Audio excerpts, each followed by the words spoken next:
And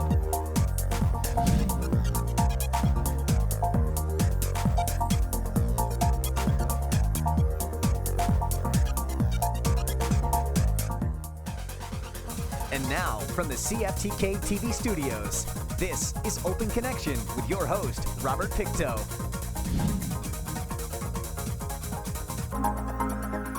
Welcome to Open Connection. I'm your host, Robert Pictou. It began as a group who shared concerns regarding support services for the terminally ill and their families. Visiting volunteers, grief support, and advanced care planning are just some of the many programs that Terrace Hospice Society has been providing to the community since 1992. On today's Open Connection, Sandy Pringle and Sue Skeet share about the Caregiver program.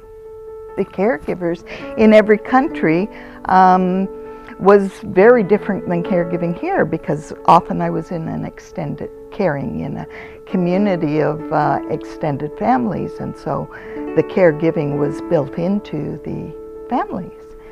And here, not so much so. Caregiving is people go to the seniors' homes, and it's a little bit different here, and it's the more and more responsibilities are being put on people to do the caregiving at home. I mean, they just didn't have the options of hospitals and stuff like that. It was really difficult to be anything but a family there. The Middle East, they were very big on families as well. Their houses were like just mansions, and people, for the kids, they had nannies, but for the older people, no, it was a family that was caring for anybody that was a senior. Back home in Toronto, I was a caregiver early on in my life for my own mother, who died of cancer quite young, and then a caregiver to my brothers after that. So it came quite naturally to me to sort of kind of move into this sort of line of work, because I kind of understand the pressures that caregivers are under. As far as my working life, I was in justice or police services or whatever until I semi-retired, and Sue snatched her up. Yeah, kind of recruited me to come here and start this amazing program for caregivers, friend and family caregivers of the Northwest. So just recognizing that, most people don't consider themselves caregivers for their family members and friends. Most people are just kind folks who will do the shopping or make sure that, things are tidy at home or whatever. And so natural when you're a kind and loving person that, they don't see sometimes when they're getting burnt out or when they need support, because, that's your dad or your spouse or your, whatever.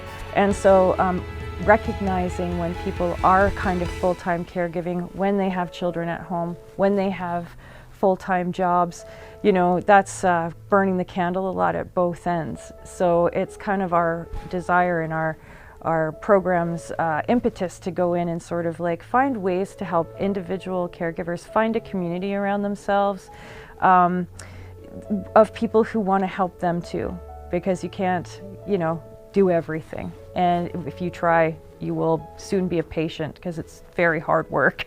So finding ways to help individuals and families discover ways to sort of support the point person, by coming in and maybe you're making a meal once a week, or there's a job rota, or who takes who to the doctor's appointments, or is there one person in your family that you'd like to keep the family abreast, the larger family in the loop, but you don't have time to do a call in everybody, right? So it's kind of just finding ways that are individual to each family, individual to each caregiver,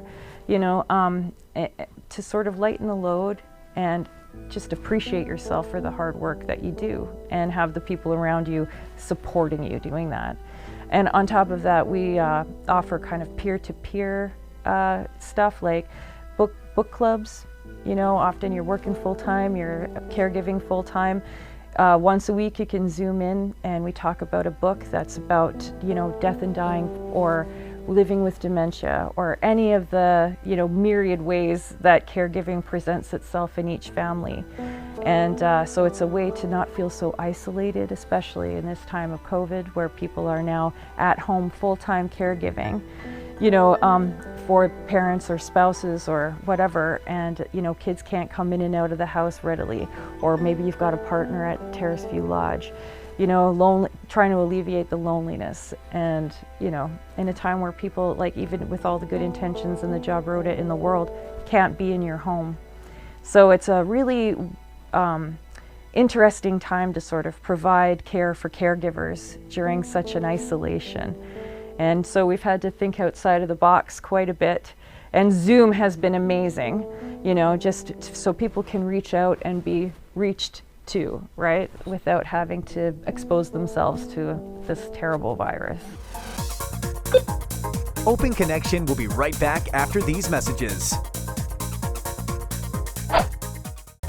And now, from the CFTK-TV studios, this is Open Connection with your host, Robert Pictou. Thank you for staying with us. Access to healthcare services are critical to good health, yet rural residents face a variety of access barriers that limit their ability to obtain the care they need. Let us return to the conversation as Sandy Pringle shares how she delivers services in the Northwest.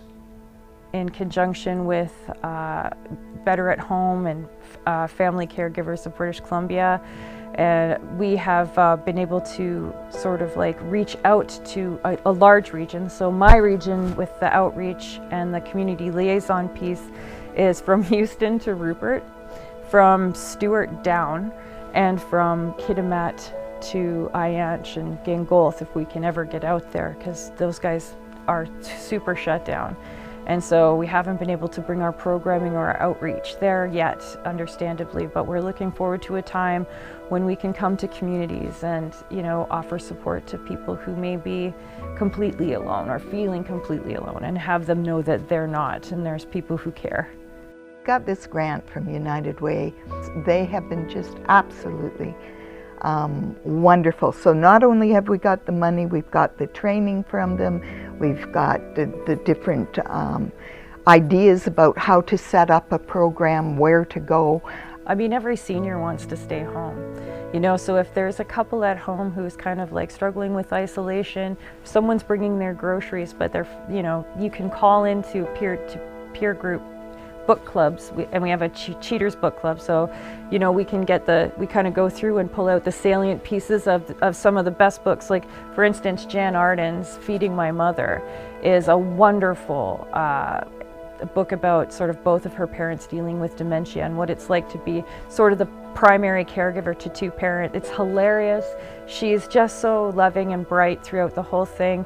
The stresses, the ups and downs, like the successes and the abject failures and the love and the sadness. It really is kind of like a really heartwarming book about the full experience of what it's like to sort of support parents with dementia.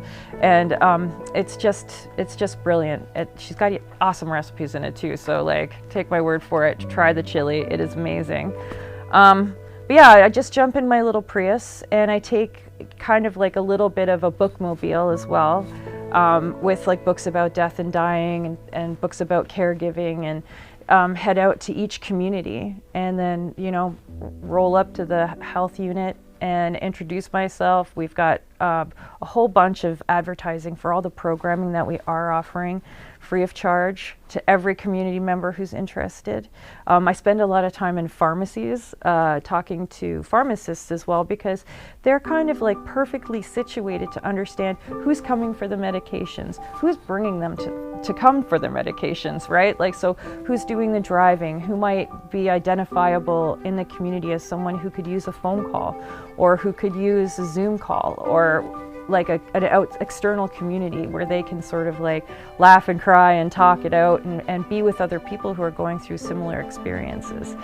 So you're not alone, and we're here to sort of like include you in a very wide and beautiful community of people who are really just providing, you know, so much to their family members, you know. And I'd like to say that with Expo Coffee, that is just around Baker Extraordinaire, in her little cart, she has we are giving out gift certificates, so you can get a free coffee or mocha or fancy coffee, or whatever your desire is. So we're giving out little gift certificates if you enroll in our program as a caregiver between now and the end of May. Our caring team phone number is 778-634-0134, and Sue or whoever is here will answer the phone, and we'll definitely be able to take, and it doesn't matter, we're looking for people who are looking after folks generally 55 and up, but we are not going to ever say no to anyone who needs us. The person receiving the care needs to be 55 or over, yes. So but if you're looking after somebody who's 37, we'll find someone to talk to. We'll find you someone who can definitely help out. And another piece to the grant that Sue was amazing at obtaining for us is that at the end of this, we do a research paper piece where we kind of look at such a vast area. It's rural. It's basically, the northwest of British Columbia, and what we do have that's working in infrastructure, what we don't have that's working in infrastructure, how people can be better served at home, because nobody wants to go to to the home if they can help it. So if you can helping people stay home, stay healthy longer in their own space, and hopefully maybe even connected with the family, connected with the church, their society, their love of, I don't know, golf or whatever, go out fishing, whatever. Open Connection will be right back after these messages. And now, from the CFTK-TV studios, this is Open Connection with your host, Robert Pictou. Welcome back to Open Connection. Hospice Palliative Care provides medical services, emotional support, and spiritual resources for people who have illnesses that do not go away and often get worse over time, and for some people in the last stages of a serious illness such as cancer or heart failure. Let us return to the conversation as Sandy shares how the Terrace Hospice Society helps. Take some of the pressure off the healthcare system by having people stay home longer, and maybe even our hospice piece in the home. So at the end of the day, we're hoping to pick you up after diagnosis, see you and your family right through palliative care, see you and your family right through hospice care, and then through bereavement as well. Well, and hopefully after that, you become part of our program and you can do the same thing for community members when you're ready. So we have this whole feedback loop of love through the end of life, from diagnosis through to maybe you being one of our hospice volunteers and taking the volunteer training. So what's the phone number? Well, to the Caregivers team, it's 778-634-0134. And for hospice itself, it's 635-4811. Just call us anytime. We can, I know we can't come to the house anymore, but we can sure be there for you on the phone and hook you up with other volunteers who actually will be there for you as well.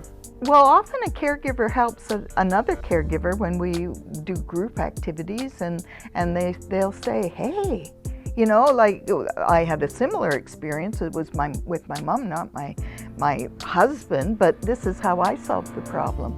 And so there's a whole lot of sharing, and the sharing in the North is North specific, and that is so important. And also just talking and ranting about, this hasn't worked, and the venting with people who understand what's happening just is such a breath of fresh air. Yeah. But I mean, we're trying to move forward, and we look at some of the research Sandy and I are doing. Is we have this, it's a game, but it's not a game. It's kind of like when Oprah interviews you and gets to the deep questions. And so we've got cards with these questions on them, and they're things that, don't apply to everybody. Nobody has to answer the questions, but it takes you to that place where caregivers know so profoundly, and sharing it with the others and finding that you're not alone. One of the things I love about our question game the most is the question who is your person? It's a vague question. It's one that you really need to think about. Maybe your person's your sister, maybe your person's your best friend, maybe your person is your care recipient.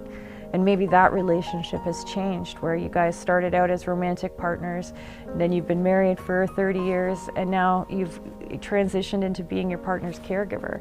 Like, that is a huge shift in a marriage, just like every milestone.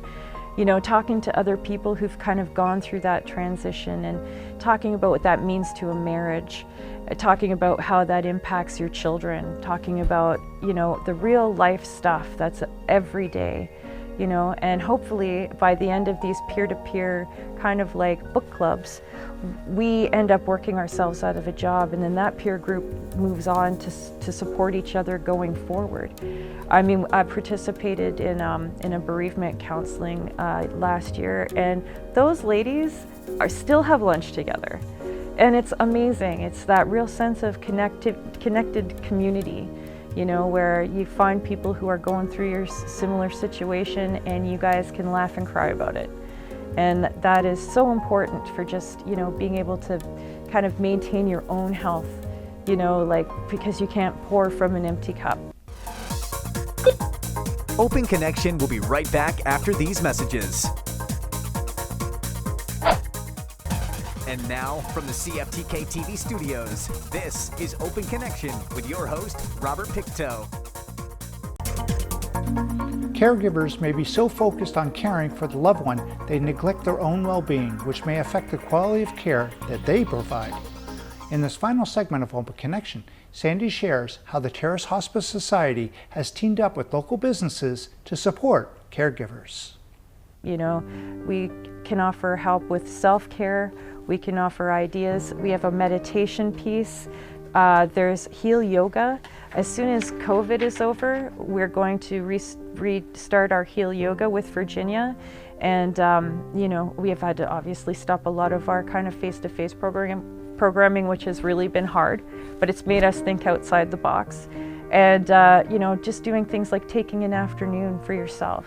You know, if that's not selfish, that's actually helpful to your care recipient, because they need you to be well. You know, take a hot bath. Do you need someone to maybe, you know, go for a walk with? Who are your people around you in your community that you can sort of say, like, okay, I need somebody to come in and sit so I can go for a walk with my bestie. You know, that's the kind of stuff that we're sort of like trying to implement in a very weird time. But at the end of the day, even just, you know, knowing that someone's out there and knows where you are, and knows who you are, calls, you know, do you need to go for a run? Do you need to go for a hot bath? Would just lighting a candle and sitting quietly be something that you need to do? Like simple things, just little simple rituals that don't have to be chanting and, you know, like whatever, but it's just what do you need? Like, and get people thinking about the people who can support that. You know, like, I've got a neighbor who makes amazing cookies, or I've got you know, somebody brought me a lasagna, or whatever it is, because people really want to help. Often people don't know how to help or how to approach it. And in this way, we have people going through similar situations who do have an idea, who can help you know how to ask out in your circle for what you need, and not be afraid to do that. Because people are just aching to give you a hand and make you a chicken pot pie, or, you know, come and rake your leaves, or shovel your walk, or whatever it is that you need. But kind of like, you know, sort of having a feedback loop of people who care and people who are caring for people that they care for. So that's a lot of care, but you know what I mean. And I'd like to go back to this Heal Yoga. We partnered with Virginia over at Heal Yoga, and she's trained and can train other people there, and she just does lovely work with our people. And we have negotiated with her that she will work with our clients, specifically self-care, relaxing, touching base with your soul for an hour each week. And I believe there's 8 openings. And she will be starting up again in June with this. And so of the people who register before the end of May, we will be selecting people from Terrace, probably because of the transportation, selecting 8 people and seeing if they can be available. And if they could be available, but they want somebody to sit with their loved one, they can contact us, and we can contact Terrace Hospice Society, and a volunteer can go and just be present with and whoever it is that needs the caregiving, and we could read a book to them or play cards or just whatever. Another program we're super excited about is the Grief and Grub for Guys. Oh man, yeah. So basically you bring a recipe from a loved one, your wife, your sister, your mother, and then you sit around with a bunch of other guys, and the coordinator, the facilitator, kind of makes that meal with you. Like, everybody makes it together and talks things out, because oftentimes, like, we're kind of acculturated to express our feelings about things and cry together and be comforting like that to one another, but often men have been acculturated to sort of press that stuff down. And this is just a way where, there's snacks, which is never a bad thing, and there's men just talking out the different grieving styles. The book that we're sort of was our spring off point for this is a book called Swallowed by a Snake. And it's just sort of around grieving and the different styles of grieving. Like, there's no bad way to grieve. What does ritual look like? What does it look like to you? Are there things that you can do that are remembrances of a person that you love? And it's just a really nice kind of approachable way for guys to sort of come at this and do some of the grief work that's so important to being healthy. I mean, so who would the guys call? The care team, the caring team at Caregivers, the Friends and Family Caregivers of the Northwest at 778-634-0134. We do farmers markets as well, so I'll be making a few phone calls to the farmers market, and hopefully those generous people there will do for us this year what they did last year, which is offer us a place maybe once a month throughout the summer, depending on COVID and restrictions. The thing that's so beneficial about the farmers market is you're just there buying onions, and there we are with a book or something to talk about, or a smile or whatever, and oftentimes where you wouldn't think of having had that conversation and leaving the house to go and have that conversation, we're just there. And I'm so always so moved at how many people want to share their stories of grief and death and dying, which is such a natural part of life, but is sometimes so scrubbed from our kind of zeitgeist, like our community, the way we think socially, the way we kind of are, we've kind of sanitized it, and it's such a scary subject, where it's really just like having your appendix out or any other sort of thing. It's just a natural human function. And so having people being able to come and say, I lost my mother last year and I'm really sad, and just having we step away and we'll have a talk about it. We can do referrals to people who can help going forward. We're also looking for volunteers all the time. There's never a bad time to call. 635-4811, the Terrace Hospice line, if you ever feel like you'd like to volunteer or be a part of that caring community. We are always so happy to have people come by. Thank you for joining us for this episode of Open Connection. The greatest distance in the existence of man is not from here to there, but the connection from his mind to his heart. If we can conquer that distance, we can soar like an eagle and realize our immensity within. I'm Robert Pictou.